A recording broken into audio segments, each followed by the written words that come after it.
Oats খেতে সব সময় ভালো লাগে না, তখন ওটসের পোলাওটা এইভাবে করে দেখতে পারেন, সম্পূর্ণ নিরামিষ।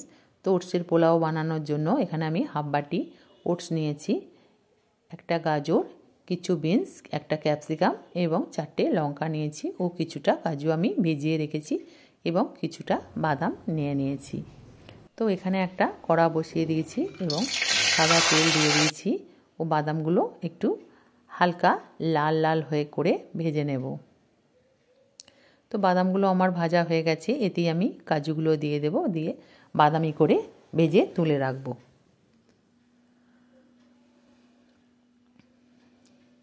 এইভাবে যদি আপনারা বাচ্চাদের করে দেন তো বাচ্চারা আপনাদেরকে আবার রিকোয়েস্ট করবে যেন ওটসের পোলাওটা তৈরি করে দেয়।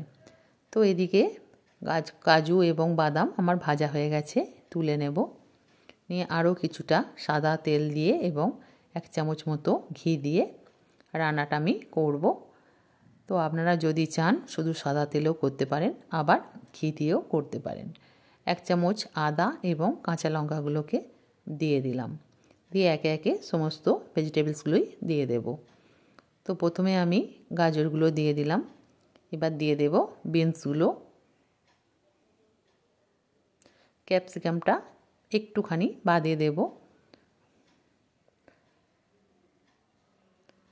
তো আমার ভালো করে গাজরগুলো এবং বিনসগুলো ভালো করে ভাজা হয়ে গেছে এবং এই পর্যায়ে আমি ক্যাপসিকামগুলো দিয়ে দিলাম।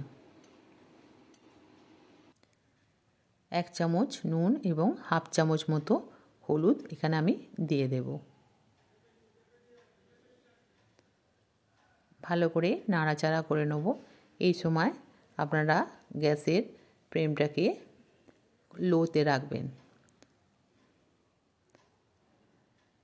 তো আমি চাপা দিয়ে দেব এবং দেখুন অনেকটাই সিদ্ধ হয়ে গেছে। তো আরও আমি ভালো করে একটু নাড়াচাড়া করে ওটসটাকে দিয়ে দেব। ওটসটাকেও ভালো করে আমি একটু নাড়াচাড়া করে নেব।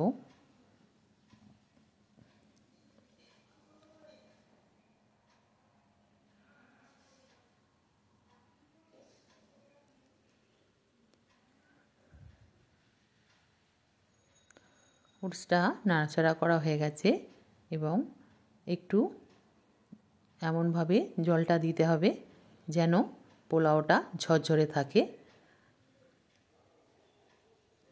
খুব বেশি জল দিলে কিন্তু পোলাওটা ঘেঁটে যেতে পারে। তো এইভাবেই আপনারা হাত দিয়ে খুব জলটা দিয়ে নেবেন। তো আমার বাদাম এবং কাজুটা ভাজা ছিল, সেটাও দিয়ে দিলাম। দেখুন কত সুন্দর ঝরঝরে পোলাওটা হয়েছে।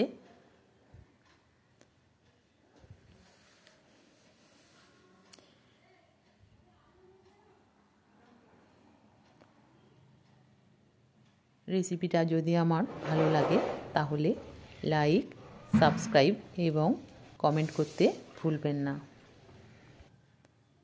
ভালো থাকবেন, সুস্থ থাকবেন, আবার দেখা হবে নেক্সট ভিডিওয়। ততক্ষণের জন্য টাটা।